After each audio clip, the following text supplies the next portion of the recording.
Hey everyone, Jamie McKean, Mike Simpson, here to do a race recap of Mayhem in Minden, which was 2 weekends ago now, second race of the TMR Series. Again, we had a bit of work to get ready for the race. Anybody who watched the last recap, if you didn't, you can go back and watch it, but we had a number of problems in the first race, one being the THOR converter. So we got a new THOR converter built, Markham converters, and the PSC steering pump. We changed that, put a bigger feed line, rear springs. Move the trans cooler. Yeah, move the transmission cooler, try and keep the temps down, and put a stiffer lower rear spring in to get rid of that squat we were having and the problem with the rear bottoming out. All of those seemed to work this race. We didn't have any transmission temp problems at all. It's not the same type of race in Minden, so it's probably not as hard on the transmission. And also, there's a lot of water you're going through, which is going to cool the casing off and drop temperatures. But pretty sure it was a drastic difference, though. Yeah. The transmission temps all day were 150, the whole race. Pretty much. Yeah, and the cooler was completely plugged with mud. We'll talk more about the mud in a little bit. But the mud. Yeah, the transmission cooler was completely plugged, so it really wasn't doing anything. And the transmission stayed cool. THOR converter was right on the money. We were able to push the motor this time. No problems with heat that way. Wasn't lugging down as much. Also too, this course, a lot more, I don't know, I called it, when I was asked about the race, I said it's kind of like a really aggressive trail ride at speed, basically is what it is. Not a lot of passing zones, a lot of single track stuff, tight through trees, a lot of mud, and that's just the nature of racing on natural terrain. Everybody wants to race on natural terrain. When you do that and you're in the woods and it's raining, it's going to get muddy. It's just, we don't race road cars or drag race, so you're going to get dirty. It kind of reminded me of the days back in Lingham, going in through the trails through Lingham. Yeah, anybody that's wheeled Lingham Lake or Greens Mountain or anything after it rains, like it's a sloppy mess. But yeah, It certainly was. So no qualifying for this race. So the qualifying order, as we said last time, went by the finishing order in Minden. So Carl Knack was first off the line. Then it was Bill. No, Bill was in front of us. Right. So It Carl. would have been Harfab, wasn't it? Yeah, it would have been Dustin, but Dustin didn't make it. He had a gear issue, which is unfortunate. He would have been fun to have out there. And we ended up starting fourth. I feel like JP was in front of us. Yeah, so that's right. It JP, was us, and then Bill. Yeah, Carl, JP, us, Bill McGibbons. Bill McGibbon. TMR didn't make the start line. Sorry, they did make the start line, but they started at the back. They were having motor trouble, which apparently they discovered just 2 days before the race. I still don't know what it is. I was talking to them a bit after when they were sent to the shop. They weren't sure. They're hoping it's just top end trouble and they can get the parts. So they limped across the start line last just to get the points. A do not start is different. It's 0 points. If you start, you're going to get, I believe it's 5 points, I think, for starting the race. So they took those 5 points and then pulled back off. So that was unfortunate not to have them out there. We were looking forward to racing. They were going to start right behind us. So anyways, I walked a little bit of the course, a little bit. The mods and stocks ran before us. And the mods and stocks, I don't know how they got through that course by the end of it. I mean, it got chewed up more. They had a slight different course, though, than us. Yeah, but they still ran a lot of it. They ran a lot of it, though. Yeah, they did. Ran a lot of it. And they had to be beaten on their rigs. And I know there was a few that didn't finish, which I could see. And I think there was only a few laps that won it, which it would be 100% a race of attrition for them. So I walked the first couple corners just to get a feel, because I wasn't even sure at the point if we were going to run high range or low range.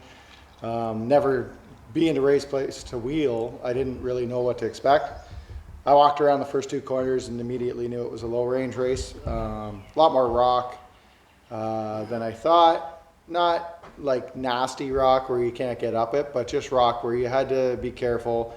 And if the primary preferred line was plugged, you were going to have to pound on the truck a little bit, or try and launch it up a line and not get hung up or bellied out.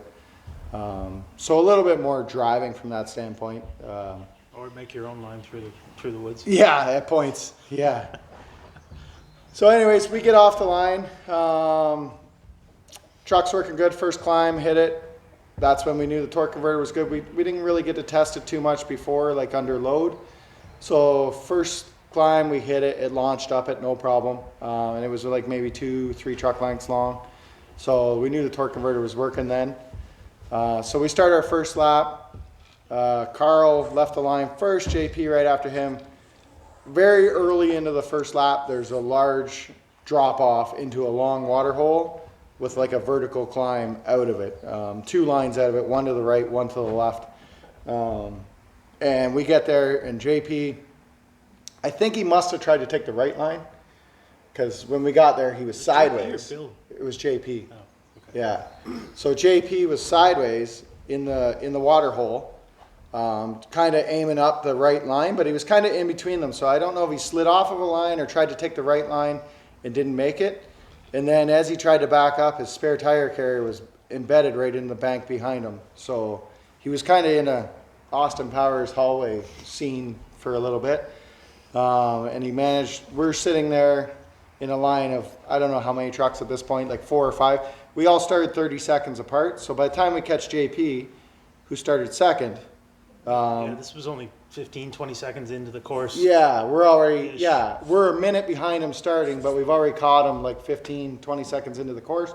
And then we're getting caught. Everybody's lined up behind us. Sirens on, horns on. Because when you're in the back, you can't see what's going on. We stopped right at the top of the drop-off so we could see everything. But sirens going, everything going on. Everybody wondering what's happening, trying to pick a line. So at this point, JP's trying to get out of it, and Carl's building a lead already, because Carl cleared through it, and we don't know how he's doing, but we know he's building a huge lead at this point. So JP ended up using horsepower basically to get out of it, got the truck turned to the left line, then launched up. We all clear through. Everybody else, as far as I know, made it through, except behind us, Adam got stuck in the same spot. Bill Gallet was telling me when he got to that spot, Adam was stuck there. So it's a nasty little climb. It and was a nasty climb. Yeah, and Right like out of a water hole, deep water hole. yeah, deep water, rock ledge with water basically pouring into the hole, and chewed out bad. So like on a trail ride, you'd probably look for a different line out, but it's amazing when you're racing what you'll throw the truck up without even thinking about it. So we get through. No problem. We're going through the course. It's really tight, windy trees at this point. Somehow we got around JP, and I think he had to pull off, and I'm not sure. I know somewhere in the race he cut the tire, and I don't know if he did that right then and he had to change it. I know he had to change a tire in the race. I remember him saying that. So anyways, we got around JP. After the first 45 seconds, I couldn't tell who was who. Yeah, yeah, very muddy. So we get around JP somewhere. Bill McGibbon is right in front of us, so we're racing with him, and then Merrick is behind us. So we're running somewhere in along the line. It's very easy, especially on the first lap, because nobody really knows how the course is laid out. It's very easy to not make a turn or catch a tree because you didn't take it wide enough or something the first lap through. So somewhere in there, Bill McGibbon, I think he missed a turn, and we were able to sneak by him. So by the end of the first lap, we're in physical second. Started fourth, now we're in physical second. But we know Carl's well ahead because of that tie-up, and we haven't seen him. So we came through at a pretty good clip through the start-finish, 3 trucks in a row coming right along. And we also know all the guys that started well back are likely right on our ass too because of the tie-up in the first. We didn't know Adam was stuck in the same spot and backed it up a little more. And there was a down rock hill and then a steep up sand hill. And when we come through that on the first lap, Chris Knight was pulled off to the side. We didn't know why. We seen him looking for something in the It was ground. your second lap. He got stuck on it on the first lap. We saw him on the second lap. Yeah, We were- right. he was That's behind right. us. So yeah, so we go through, finish our first lap, physical second, go through no problems. So we're lap running the was good. first lap. And then we're trading with Bill Bill McGibbon trading, you know, rubbing, bumping against you. Missed a turn, a guy's too close. Merrick was in there too, I think. Yeah, you're running out. We get down through the course, through all the mud, and then there's a sand hill. Like I said, we come down that. Chris Knight's off to the right-hand side. Parked there. He's looking for something. We found out later he borrowed a socket from somebody or something, dropped it in the sand. So we thought it was maybe something minor that was wrong, and he was going to be back in the race. But normally, if Chris needed something, he would wave at us to, you know, if he needed something from the pits. But he wasn't doing that. So we thought either he's going to be able to get it going or somebody's already getting parts. We find out after the race he had a pretty nasty roll. His rear steering got all messed up on the climb and kind of crabbed him into the side hill. And they stood it up on the rear or the front. I don't remember the pictures. I think it was standing straight up on the rear. And then when they come out of that, it rolled 2 more times down the hill. Anyways, it blew a rear steering line. Motor mounts. Broke the motor mounts. So his race was done on his first lap, which sucks.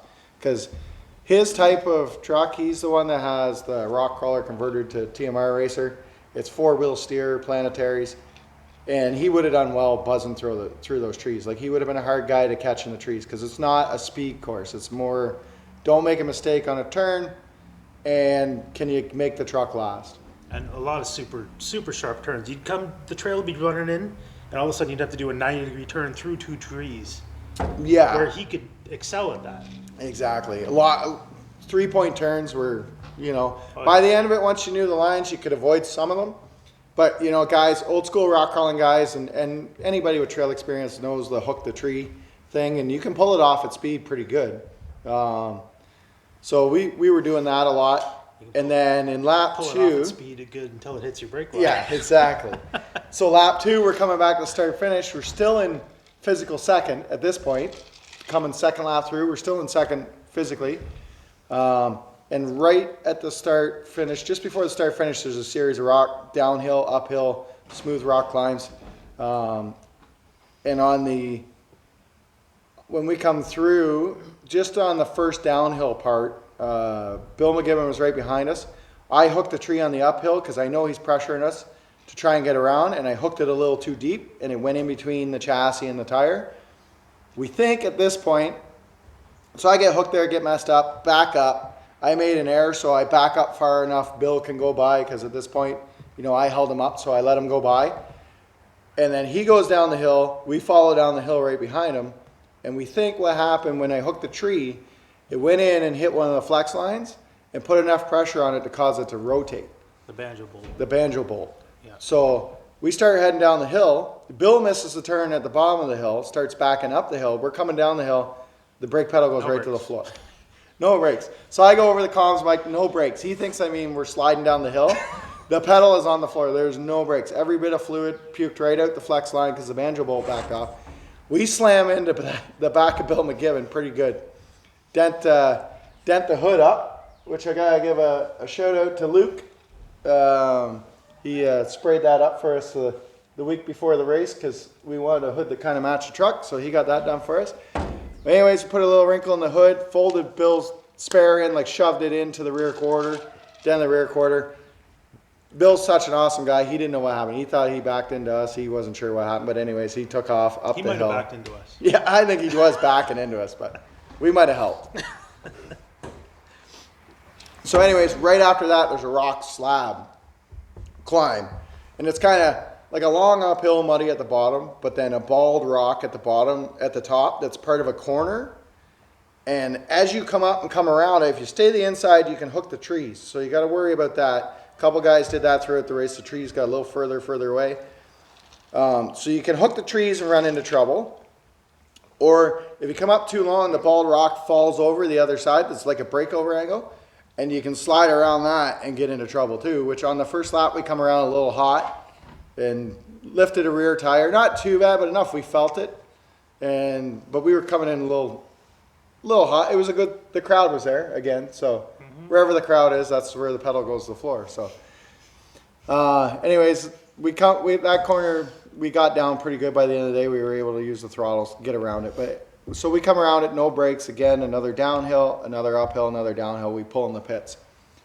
By this point, the truck is covered in mud.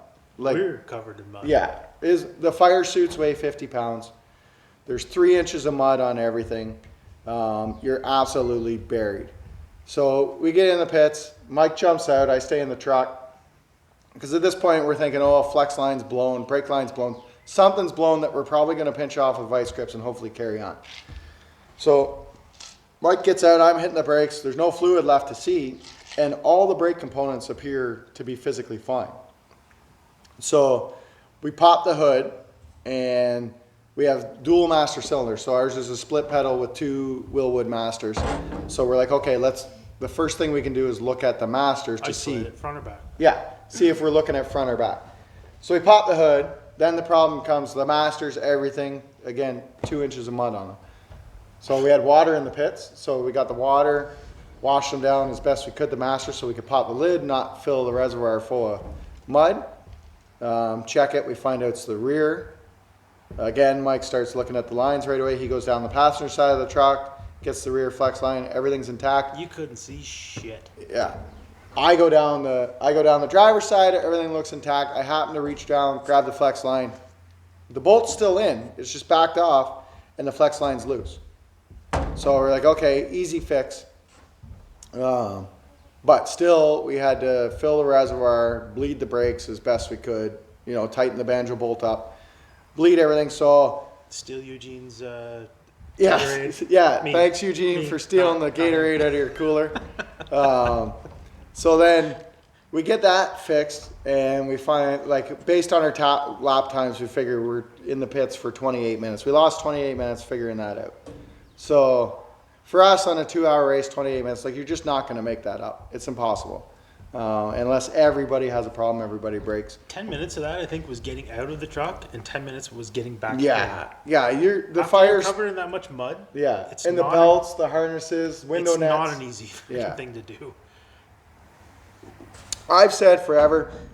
Eugene asked me how it was when we were there, and we tried it with the old Jeep. We tried to get in Top Truck Challenge forever, and I said, well, I wanted to go Top Truck Challenge. Now I'm racing a 2-kilometer tank trap, and it's obviously the water's not that deep, but that's what it felt like out there, and it just continued to get rougher and rougher and Swallowed rougher. up 40s at one point. Yeah, yeah. There's parts that are It was deep. really deep. So we get the brake line fixed, get the brakes mostly bled where they're acceptable, get back out on course, and now we know Carl's gone by 2 times. Bill Gallet's gone Bill by. Gallet, we see he's running hard, pushing hard. He's gone by at least once at this point, I think. Yeah, Maybe twice. I think he went by twice too, because I knew at that point Bill was doing well, because Bill was not far behind the Greasy Clown guys, and we knew they started and were right behind us. And So keep in mind, just because Bill and Carl don't have a kit car, yeah, they're easier to see when they're all covered in mud, right? So we don't really know who's going by. When Bill goes by or Carl goes by, you can definitely tell who is going by. you can identify. So there could have been other people too, but we don't know. Yeah. So we're trying to figure out where we are in the standings at this point. Yeah, we know there's too much time to make up. We need everybody to drop off if we're going to make it, or we got to absolutely just abuse the truck. But the reality is of this course, there's no passing lanes, very few that you can get by. So you're basically relying on people to move over if you catch them anyway, and there's not even a lot of spots they can do that. There's a few spots on the course, and that's about it. Yeah, it's a tight course. So we get going, third lap. So we're down 28 minutes because of the brake line. Third lap went pretty good. I don't think we had too much trouble on the third from what I can remember. Other than somewhere between the third and fourth lap, we come in this section and there's a Y in the trail. And it's around a tree, and there's a low spot and a higher line. And we had been taking the higher line, but the tree root was getting undercut. So we pull up, Bill Gallet's on the left line. We don't know who's in the right line. We find out after it's Adam in his single seat buggy. Oh, right, yeah. Bill Gallet's in the left line and just absolutely pounding on his truck. So I didn't know at this point if Bill's pounding it to try and, because we had run that line every lap, so I didn't know if he was pounding it to try and get around somebody, like if somebody else was in the line and he was trying to make a new line. And then there was Mark Bachman was jammed up in there too. And there was someone Bill behind McGibbon was there. I think then it was us. And so was Merrick and Pete were there. Oh, okay. And then behind us, eventually come up Carl. Carl had an issue and he was down, I don't know, a couple laps. We found out the issue was just electrical with his throttle pedal once it dried out. And Carl he was running hard to get back in it. So he pulled up behind us. He didn't know what the hell was going on. He's on the siren, but he knows we're dead stop. Anyways, it was Merrick and Cherokee Pete that I think Cherokee Pete kind of knew there was a line there that maybe was an option, but small trees, brush, but you couldn't see through it. You couldn't see it. But he's obviously been there before, so he knew that that was a possibility. So they turned sideways in the trail. They're third or fourth back from the log jam. Make a line up through the trees around everybody and get up through there. Mark Bachman was trying a line off to the side, and then he managed to get up through. We go down. Carl's instantly on the siren, like, get up, going through that line because I'm not going to wait for you, which we know. So we go in, we get up through. Carl follows us. I don't know what happened to Carl, but he told me after he had to winch, so I don't know if he got hung up in a tree or whatever. But anyways, we get clear up in there. We're running through. We're doing good. We pull that lap in. And I think that was probably in our third lap, which was probably some guy's fifth lap anyway. Yeah, after the breakdown. So we run that lap. The truck's running good, but we're not running extremely hard. We know we're a half hour behind, so we know our best chance to catch up. And it's probably in air. We should probably at that point run the truck as hard as possible and just at that point run hard or break the truck because it's the only way we're going to pile up enough laps in a 2-hour race to get back. But I was driving to put in as many laps as possible, but also without stopping the truck. So we're going through, again, the course, lots of water, lots of mud. It's getting rougher. Our fourth lap, we're coming through, and we know it's winding down in the race now because we stopped for half an hour. It's only a 2-hour race. Yeah, and it's getting quiet out there too. Mm-hmm. So either people are finishing, or I guess they wouldn't be finishing, but there was points where we were spread out. Yeah, people were more spread out, or less trucks on the course. Yeah, and there was because a lot of them. Yeah, the guys broke or pulled off, and that hole Adam was stuck in, it was deep. We got a video. I'll put some video of this. I ran it the next day just to give a friend a tour of the racetrack, and it was near hood deep. Swallowed 40s, no problem, and it was goo. So after that, everybody kept taking the new track up through the bush and going up through there. So on our fourth lap, we're coming through. We come around. We're doing good. We really don't have anybody in front of us that we have to worry about. We're just running our own pace at this point. Everybody's spread out enough. We come to the sand hill, and like I said, there's a big rock kind of downhill with a ledge at the top. And it wasn't hard to get down. Like, there was a right line, and then there was the left line, which was pretty easy to get down. Like, you're basically just letting the truck drop off at a controlled free fall. We come around, and Merrick and Pete are high centered to the right of it. And they're sitting there, and I found out after Merrick has an air locker, because I was talking to him after the race. I'm like, when we first come up, your front right wasn't spinning. So I thought maybe we were broke. But he said it was air locker, and he wasn't sure. I think he was messing with it because he wasn't 100% sure if it was engaging. But he was basically turtled on the rock. And we didn't know how long he'd been there. So we bleeped the siren a couple times just because there's crowd. We could have took a left line, but we would have had to kind of drive over the front of Merrick, and it would have been a little sketchy dropping in from that steep. We would have been on the wrong angle and turning a hard left with a hard right drop, and there's a lot could have gone wrong. It would have been bad luck. Yeah, and we have JP right on our ass. So JP caught up once we stopped. So I give the siren. I finally get somebody in the crowd to look, and I said, tell him I'm going to shove him. So they leaned in the window, and they give me a signal like, yeah, he acknowledged. So we push him off the rock. What we don't know at this point is Cherokee Pete had already spooled a whole bunch of winch line out because they were going to try and winch off. So they'd obviously been there for a little while. So we push him off, And they were doing well in the race. They were, I think, physically up front for quite a bit once Carl got stopped. I know Bill was in the lead on time for the mid part of the race, but they were physically in the lead. So they knew they were doing well. So we push them off the rock, you know, and not realizing, you know, all the winch line is out and everything. So we get them off, help them out there, come down, and we start coming down the hill. And at this point, we don't know Pete's in the truck or out of the truck. So we think, okay, we're going to carry on and head up the sand hill and we'll both screw off. We go around, and this is where Chris Knight stopped off the side. So for whatever reason, whatever the motivation was, Merritt stops right beside Chris and basically plugs the trail. So we're like, what's going on? And at that point, I'm higher up on the rock. I can see Pete's there with the winch. And so they stopped there and spooled the whole winch in and waited for Pete to get in and harnessed. The whole time we're on the siren, like, because we knew there was 3 truck lengths in front of them. They could have moved out of the way, but whatever. I don't know if it's part of their strategy or whatever. And we didn't know what to do, so we basically just sat there the whole time. There's not much you can do at Yeah, that point. But we're sitting there for 3-4 minutes anyway, talking like, what's going on? JP's behind us on the siren, but there's literally no line.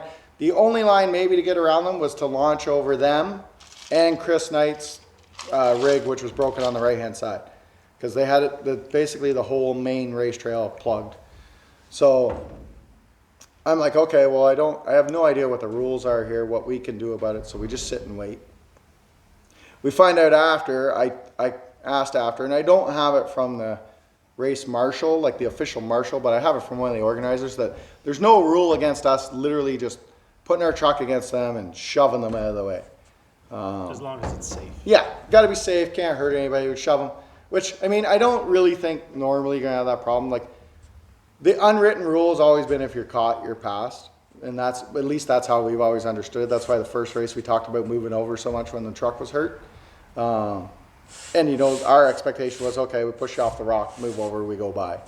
So, to me, the only way you should affect the race with a running truck is by racing. You should be trying to get ahead of people, not shutting the truck down in the middle of the trail for nothing that benefits you other than it holds other people up. Because ideally, you know, or theoretically, if you want to, I could just shut the truck off in the middle of the trail. We're having a temp issue and let it cool down until someone I like better comes around and let them go by.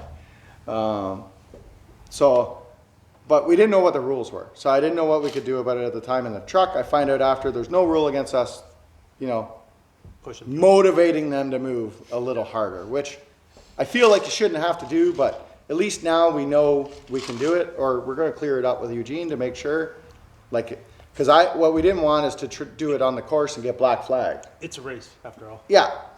So we didn't know if we could get black flagged. So, and I talked to the driver after and said, listen, like, if that happens again, like, I have to try and get around you. So, like, if I go over your hood or something, just know that, like, it's the only thing we can do to try and get by. Rubbing's racing. Which I probably still wouldn't do. I'm just not that guy, but whatever. It is what it is. I mean, if we were in first and thought we were in the lead and you're racing, and at the end of the day, like, you don't want to. It didn't really affect we talked about this earlier. Yeah. It didn't really affect our circumstance for that race, but it could have. So Yeah. You can see where that. It didn't do anything to help or hurt them either. So it just didn't make any sense. The only reason to do it was for, I don't want somebody to go around me, so I'm going to block the trail. So anyways, in the rules, there's nothing in the rules about blocking the trail, is what I was told, and there's also nothing in the rules about shoving a guy out of the way, which we always knew if someone's broken the trail and you got to, like, push them or maybe go over a side of them to get by, it's an option. I mean, it's still, I would feel bad if you wreck someone's truck, but it is part of what's mildly accepted. I mean, you don't want to go tearing, people got expensive shock packages, you don't want to go tearing them off, and I'd feel like shit if you did. But if that's going to be a strategy to plug the trail, then there's got to be a strategy to counteract it, and if there's no rule to make up for it, then you got to figure out how you're going to deal with it.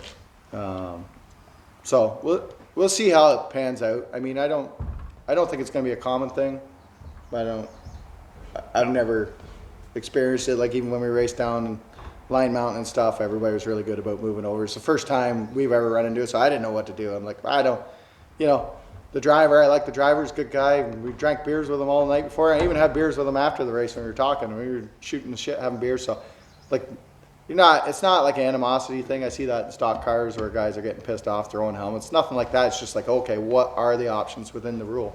And if there's no rule in place and it's kind of a free for all, well then, okay, what can we do in that case if it comes up again? Because, you know, if somebody's going to be allowed to just stop the truck and block everything, you got to have some sort of option within the rules without getting yourself disqualified. So No, we said that all along. Everybody's super awesome to race Yeah. with. Everybody's awesome to party with afterwards.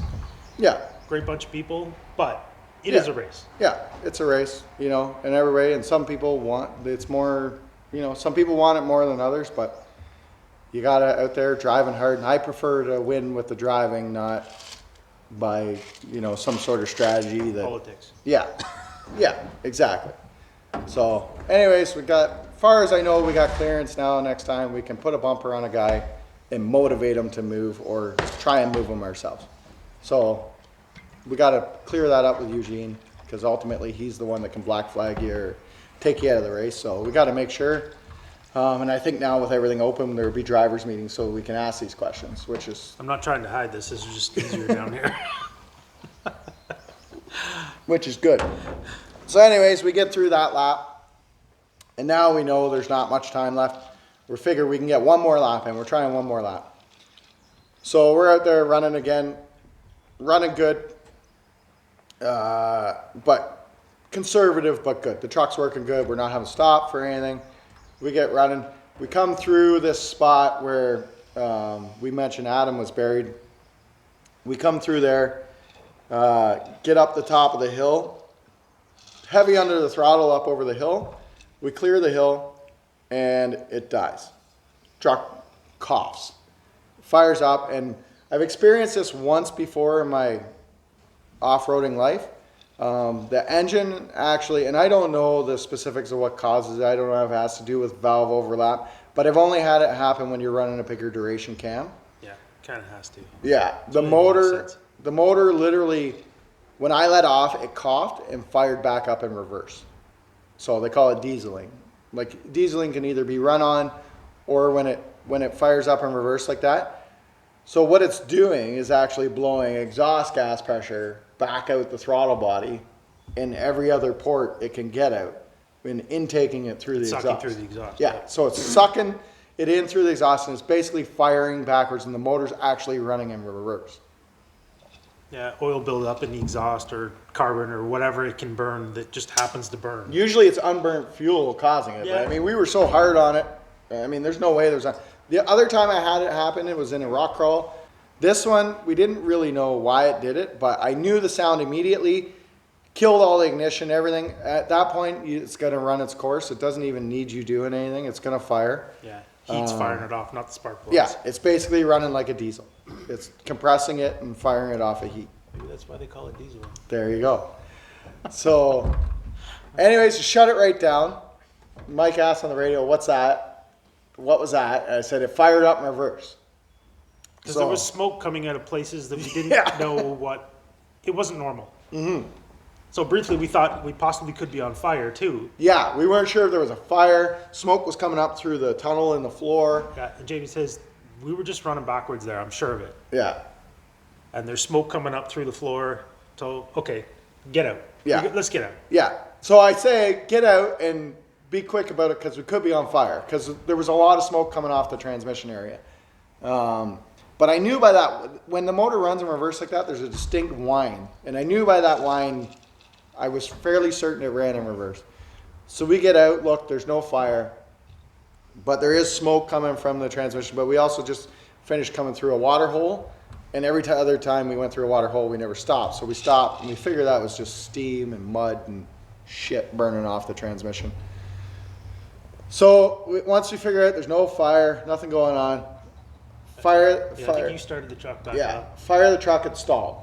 Yeah. Then we fire it again, and you were at the front of the truck, I was at the side, outside the truck, fire the truck, and I hear like a whistling / bearing suction type noise. Mike says, well, the idler pulley's loud and it's full of mud. So he's thinking that. I walk around the front. No, that's not the sound. Come over here. So coming back and I'm like, that sounds like a vacuum leak. And if you remember our first race recap, we talked about vacuum leak fire in the motor when we first started. We should have left the first tune in there. Yeah, same This sound. wouldn't have been a problem. Yeah. So anyways, we get up, again, get the hood open, everything covered in mud. I get feeling around. We know the biggest port on the... That was a spoiler. Yeah, we would have been done. Yeah. No, I meant that was a spoiler. I told The tune, you what yeah. happened. Yeah. Sorry. So, anyways, I get feeling around. I know the biggest port's the brake booster port from earlier when we got the truck running. I stick my thumb down there, sure enough, it's wide open. So what had happened when the motor fired up, was pushing the exhaust gases out, we had a cap, like a hydraulic cap, over that brake booster, but it Just wasn't. a little rubber cap. Yeah, it wasn't clamped or anything because it's a suction port. Normally it shouldn't need to be. Yeah. So anyways, it blew that off. So it blows that off. It's like, okay, well, we can't go through the water. We could have finished, like it would have ran at revs. So we could have like put it in first gear, keep the revs up, and it would have ran lean, and we'd have to watch the air fuel gauge, which was also malfunctioning at this point, so it was no good to us. There's no point in watching it. So it would be, one, it would be running lean. Two, there was still the deepest water hole of the day. There's a deep mud hole and a deep water hole. The deepest water hole of the day go through. There's no way we want to suck water in. So now we're stuck there trying to figure out how to plug this in the middle of a race. So Leave it to a redneck. yeah. So Mike and I are like, well, what are we going to plug that with? And I'm like, I yelled out electrical tape. And Mike's like, how are you going to get that in? I said, we'll tape it around a stick. So Mike goes, that might actually work. So anyways, I think it's still in there. It is still in there. I did the tour the next day with it still in there. I thought about that after you left. So anyways, I find a stick, approximately the right size. How much money's in that motor? And there's a goddamn twig from the bush Yeah. with electrical tape around it, jammed in the Yeah. brake booster port. So we tape that up, shove it in the back of the brake booster port, plug it off, fire up, motors running mint. Again, take the whatever time to get muddy fire suits done up and helmets and Hans devices. We just get started, get around, get down the sand hill. Marshall comes on course, tells us the race is over. So we drive out the easy trail, get back to the race, covered in mud, and we didn't stop at the wash or anything. We were ready for a drink. So we just get back to our trailer, get out of the truck, get all the muddy shit off us, and that was the biggest challenge. Every time we had to get out, you didn't want to get back in. No. You're covered in crap. When you get out, the fire suit starts to stiffen up because it's basically mortar. So it's starting to stiffen up. It's heavy. You're covered in shit. You know you got to get these harnesses done up.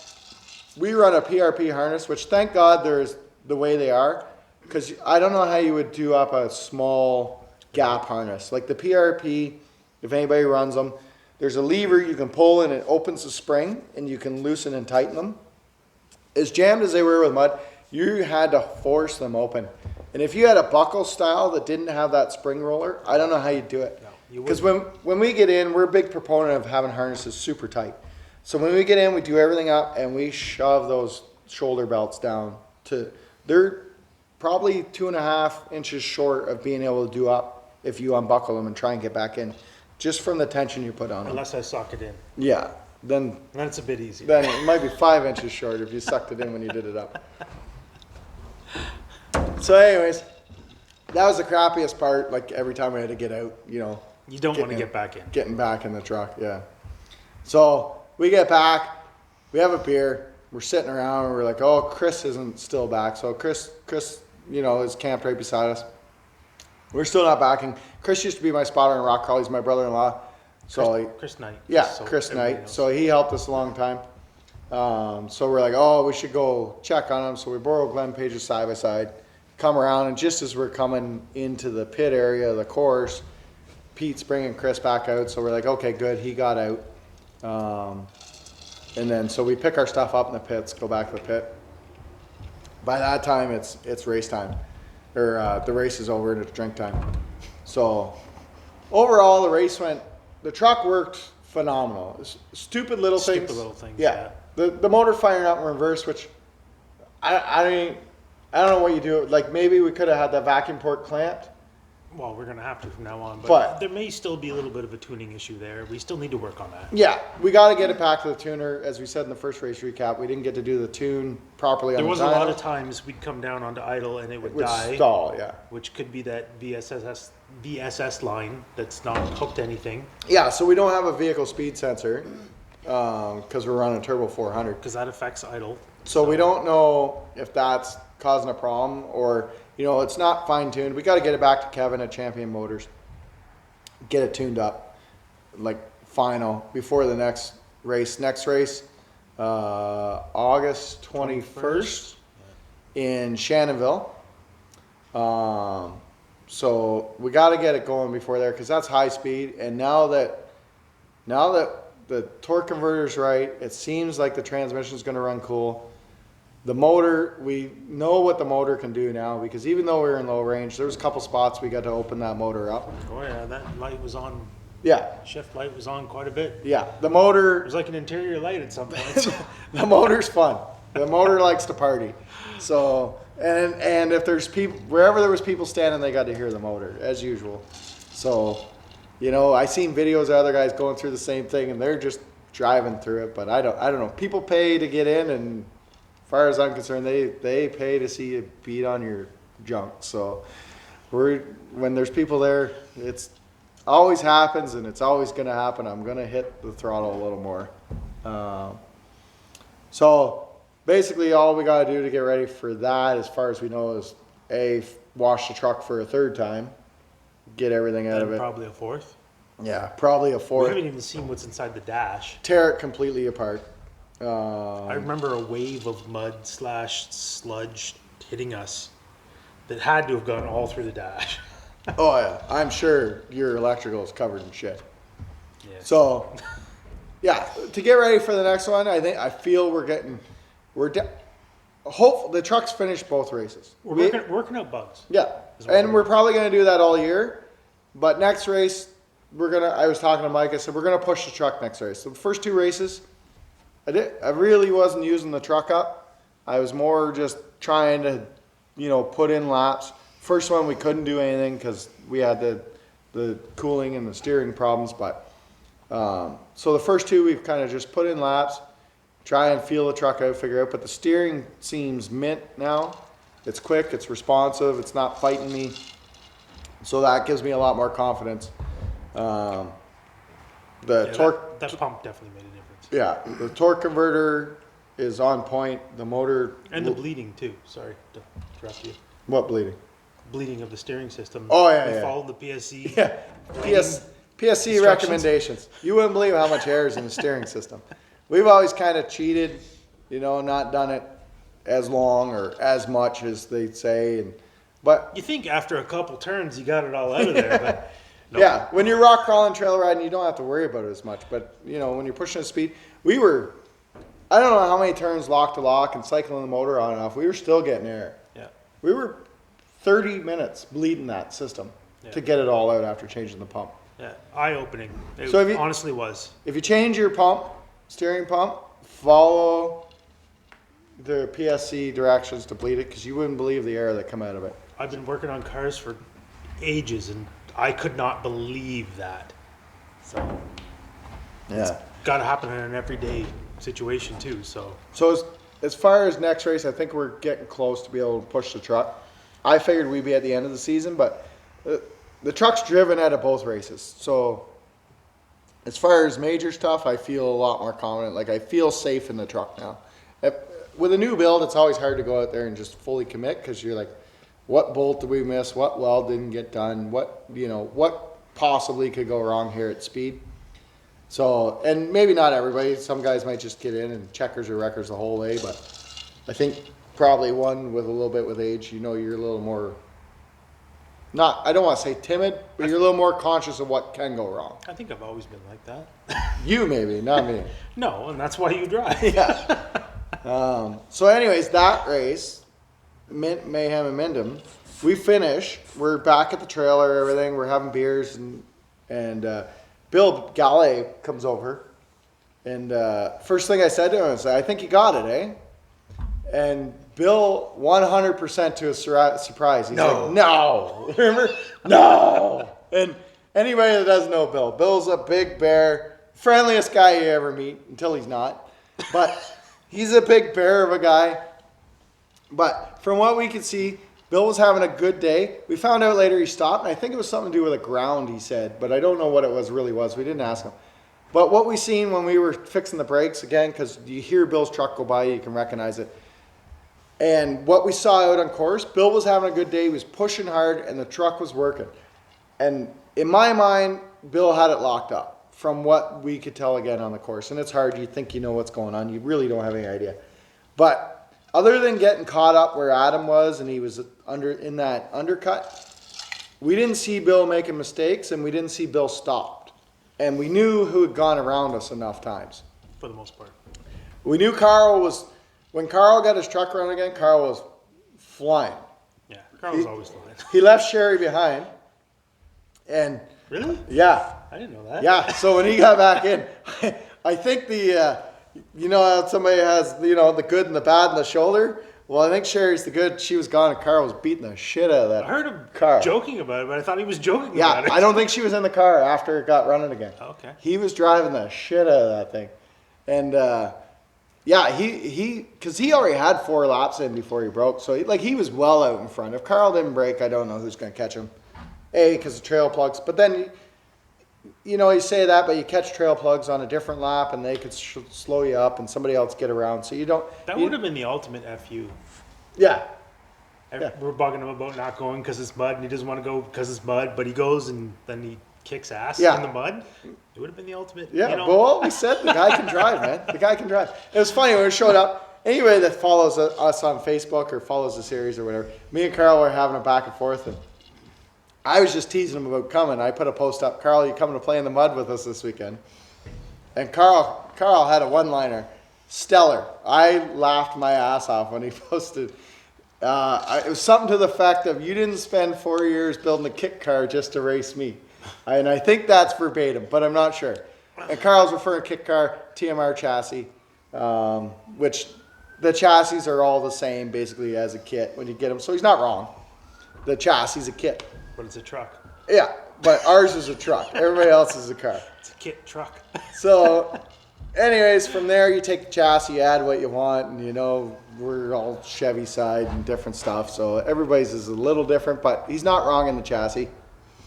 So I was absolutely laughing my ass off. I even sent him a private message. I'm like, hey man, thanks for jumping in and taking part of this stuff. Like, for me, it's fun. I don't see it as trash talk because I know the guys at the other end. People reading it from the outside are probably looking, going, oh shit, these guys are at each other. No, that's part of what makes it fun. Yeah, it's just laughs. I responded to Carl. I said something about Lion Mountains in November if you don't want to get your car dirty because it's a rally race, right? So something to that effect or whatever. It was Tall Pines or something. Or Tall Pines, yeah. Pines, yeah, Tall Pines rally is in November if you don't want to get your car dirty. So it was just all in good fun. When I got there, a couple people said to me, I said, I'm going to go say hi to Carl. And people were like, oh, you think that's a good idea? I'm like, are you kidding me? I'm like, Carl's going to laugh just as much as I'm laughing. He doesn't care. Like, he normally doesn't post a lot online, and he doesn't, he's not a shit talker. He's a pretty straightforward guy. But he jumped in and had some fun with it, and I thought it was wicked, and it was his birthday, so. And it's good for the sport. Yeah, I think it's entertaining for people. So, right, he probably didn't even hear me, but we were lined up for the race because I walked the course after. I was in my truck, and I yelled out to Carl, I'm like, Carl, there is so much mud in there, you won't believe it, But to me, it's not trash talk, it's motivation. So that's the way it is. I know Carl's the same. Carl knows, there's no ill intent behind it. We're just all having a laugh. And all the guys are like that, really. You can talk trash to Bill Gallet or any of them. They're all good. JP, mostly that's for the people that aren't at the races, the night before is mostly sitting in a circle, drinking beer, talking shit. Oh yeah, the whole time. That's what makes it fun. Yeah, and that's what's enjoyable. There's no animosity really. Like everybody, when you're out there, you're racing hard, but at the same time, some guy's truck's broke beside you, you're gonna stop and help. Like you're gonna help him with a part or whatever. If he's went out pre-running, he's broken, you can get him back in the race with a part. 9 out of 10 times you're gonna loan him a part. The more people racing, the funner it is. Yeah, the better it is. Yep. Better it is. And there was extra drivers at this one. There were some drivers that weren't at free flow. Hopefully they show up the next free flow. Dustin, I'm sure, will get his truck together. So he'll be there and he runs strong. Chris Knight was talking about not coming. I just talked to him this afternoon and I said, well, you might, because free flow's not the course for his truck. And I understand that. But I said, you might as well come out and do a lap or something, get some points, do something. Well, and let Cooper drive. Yeah. Just because Chris doesn't want to beat on his truck doesn't mean Cooper doesn't want to. Well, Cooper drove the first Cooper one. wants to beat on everything. Cooper is Chris's son. That kid's a professional parts breaker. Anybody that wants to test a part out, give it to him. Give it to him. He's a lot like me when I was just thinking. Yeah. Weren't you the original that I know of parts breaker? Break a steel ball in a rubber room is what they used to say when I was a kid. But yeah, Cooper's very much like that. So he'll drive it. He'll find. I think he's gonna though. He's gonna come out and he's at least gonna run. He should come. Or just come out and run slowly. Pick up some points. Yeah. Because we're back in Minden again. Yeah, and if his truck holds together. In Minden. Mark Buckman finished. Where did he finish? Do you remember? Was it third? I can't remember. Possibly. I think he might have finished third with our old Rhino buggy. No. Third or fourth? Fourth, I think maybe. He ran 2 classes. Yeah. I think he got first in modified, but I don't think he placed in unlimited. But I think he might have got fourth. I think he got third. He might have. I think he went up there and got a trophy, which would be third place. I'm not sure. Anyways, check the TMR Off-Road Racing Series website. Again, shout out to EH Media for pictures and stuff. They got some wicked ones. You can find them on Facebook or you can check out their website. The schedule, again, TMR Off-Road Racing. Just Google that. Go on Facebook. You'll find it. Also, too, that's all the information for the site. If you want the rules, their standings, all the pictures from EH Media, they're all on the TMR Off-Road Racing website. If you want to follow us, we're mostly active on Facebook, THOR Motorsports on Facebook. We do a bit on Instagram too, but you can't get the same amount of back and forth with people, so we tend to stick to Facebook just because we can, get that conversation going, a little bit of whatever, trash talk, whatever is going on, pictures and stuff like that with people. So we like to do that before the race or after the race or wherever. It's just good fun to me. I've been out of it for a long time. I miss everybody in racing. You wouldn't believe the Saturday night after the race when we're just all sitting around the fire talking to people about the last race recap we did, and I'm like, okay, I don't see a point to this really. I'm not sure what we're doing, but the amount of people I talked to that actually liked it, I was overwhelmed. And again, obviously, it's a bit of effort to do or whatever, and a little setting up. But again, any racer that's near us or whatever that wants to come shoot the shit, do this stuff, we're all for it. We, obviously we like having a drink and shooting the shit. So that's really all we're doing, and hopefully trying to help the race series. If people are out there watching, they would see some of the trucks are not far off from what they're wheeling every day. Mm-hmm. And it's fun. I hear a lot of people go, "Oh, I can go run the same trails for free." It's different when you pay and you're trying to get around somebody. It's a different thrill. And that was not a trail ride. Yeah, that was a trail ride on cocaine. Yeah, exactly. You can go run that same trail, sure, but you won't do it at the same speed. You're not going to do it at the same speed. You're not going to do it with the same amount of adrenaline. And it's $200 to enter a race. You can go to the movies with 2 of your kids or your wife or something and blow more than $200. So did you say 2 of your wives? No, 2 of your kids. Okay. Well, if you can 2 wives, it's going to cost you a lot more than $200 if you got 2 wives. Eventually, it's going to cost a lot more. If they see each other, it's going to be expensive. So, anyways, if you got a truck or buggy or car or whatever the hell you want to call it that's anywhere close to meeting tech, the big thing is safety gear. You got to get the safety gear, and you know what? it's protecting you. You should have nobody it anyway. else. That's the biggest thing you always hear is, oh, you got so much safety stuff. But the safety stuff on the trucks to keep your truck, you know, from burning up or problems with it. And the safety stuff for yourself, I mean, honestly, we were all the same. We're like, oh, I don't want a window net. I don't want a Hans device. I don't want to have to wear this. Once you have it, it is so much more mentally comfortable racing. Yep, I agree. And a Hans device without it is exhausting to race. If you race without a Hans device and a helmet bouncing around, it's exhausting. We used to do it back when they weren't. You didn't have to have them, and then we ended up ordering one before you needed them. And the difference is unbelievable. So don't let the safety stuff stray you. And if you're in a lower class and you don't want to invest in safety stuff, but your truck will meet tech, send us a direct message or something. If our stuff will fit you, you can borrow it. So if if you're like, oh, I don't want to invest, I'd love to try one race. My mod truck or my stock truck will meet tech, but I don't have a fire suit that fits me or a helmet or a Hans device. Send me a message. If my stuff will fit, you can borrow it. You got to wash it out, but you can borrow it because there's an hour in between races. We don't run the same time. So if you're in one of those classes and you know your truck will meet tech, like, you can borrow our stuff. Yep, agreed. We'll let you use it just to go experience it. Go have fun. And the other thing I was talking to Tim about is hopefully they can do it or figure it out. I don't know what the illegalities or liability are, but I'm hoping that they'll let us do some sort of fan experience where if the truck's together after the race, we can take a couple fans for a hot lap. Something like that. Here, come climb in this truck that has 3 inches of mud on it. Yeah. It'd be fun. At Minden, bring a change of clothes.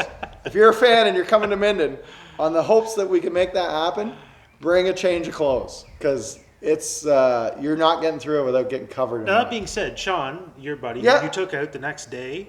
And me, I was in that truck, and I wouldn't have climbed back into it after I saw it, after I climbed out of it. Sean climbed back into it, and he had the time of his life. Yeah. From what I heard. After Yeah, we had a He's like, conversation. it was so much fun. Yeah, we had a conversation going through there, and because at Minden, people can hear the motors, but they have no idea what's happening. They just hear a bunch of noise back in the woods. They have and Sean's asked me about the course. I said, the only thing I can do is go show you. I don't know how to explain it to you. However, because even from lap 1 to we finished 4 or 5 laps, but it was like 6 or 7 laps into the race because other people finished. The difference in the course is just nightmarish. And also, shout out to Todd Folks, which is Solo Jeeper. He runs the Solo Jeeper page. Is that the guy that owns the? No, he did all the trail building. So he runs the excavator, everything. Oh, right, yeah. So shout out Todd Folks. He got that course ready, and I know he had lots of help. And I'm sorry, I don't know everybody that helped him. And I'm sure Todd thanks all those people. But that was a lot of work that went into that, and it's a lot of work, I'm sure, after to do those trails and stuff. And we really appreciate it because that's not an easy one to do. There's a lot of trees, rock stuff, and I know Todd's up there with a crew, grinding and sweating and it pouring rain and heat and everything else and bugs. And I could only imagine some of the way that water smelt when we went through it. That's not a fun job. No. So thank you so much to Todd. And I don't know if Todd goes with the Solo Jeeper thing, but everybody that helped put that together, and also the new owners of Ray's Place. Yes. Thank you so much to those guys. For keeping this going. Yeah, and I don't know their name personally, but the park is unbelievable. If you've never been to a race in Minden, or you never went to Ray's Place, you got a side-by-side, something like that. So what it is a campground with an off-road park on the property. So it's a nice little campground too. Yeah, it's a beautiful service site. Just go in there to camp. So there's tent sites, there's cottages, there's motel rooms, there's fully serviced. Like we had water, hydro, and we're there with a motorhome, like 35-foot motorhome, and we got our open trailer on behind us, and the race truck unloaded, all on our site. Now at a race, everybody knows each other, so you're kind of crowding each other, and it's fine. So you might not do that on a regular camping weekend, but to take your side-by-side or your ATV or your dirt bike or anything, tons of room. If you want to go on an off-road adventure in a campground and take the family, the park is gorgeous. It's a great piece of property. They're putting a ton, the new owners, and I apologize, I don't know their names. I've only met them once, but they're putting a ton of work into the rooms, everything like that. So it's right on 121 in Minden. It's called Race Place. If you're an off-road enthusiast, or if you're even just in the area and want to go to different lakes, fishing, stuff like that, check them out. The campground's great. The trails are phenomenal, and if you're at all into off-road, you'll have a blast. I even said when we go back in September, I think I'm going to book the Monday off and take an extra day, because I might actually, if the truck's still together, go for a trail ride. If not, I'm going to bring the side-by-side up and go for a little tour the next day with the wife and kids and take them around, and because I'd like to see more of the park. But yeah, Ray's Place in Minden, check it out. They're on Facebook too. Yeah, it's and all the marshals, volunteers. Yeah, Eugene, again, all everybody. Those people, Yeah, always. everybody. Thank you so much. Yeah. That's what helps us do what we love to do. So. Yeah, Eugene did a great job. And I apologize for the Gatorade again. Yeah, Mike stole your Gatorade. But he came and drank my beer and ate a bunch of chicken Yeah, we wings. gave him chicken wings. Yeah, so hey, we're not sorry. Eugene, we're not sorry. You drank our beer and ate our chicken wings. I'm still sorry. So we're good. But anyways, in closing, we had a blast. We're going to Shannonville next. Yep. Free flow. Yep. I don't know what they're calling the race. Every race has a different name. I'd have to look it up. We're going to be on our lid, I'm pretty sure. Yeah, So- we're going there. I told Mike, as long as we inspect the truck, everything's good, I don't find a problem before, checkers or wreckers. So it's probably going to be wreckers. So if you're coming there, watch for us. We're going to be the ones on two wheels or on our side or on our lid, or hopefully out front. But anyways, if you want to hear a stroke 427 opened up, that'll be the place to do it. August 21st, TMR Race Series. Thanks to TMR, everybody that helps us out, and we'll see you there.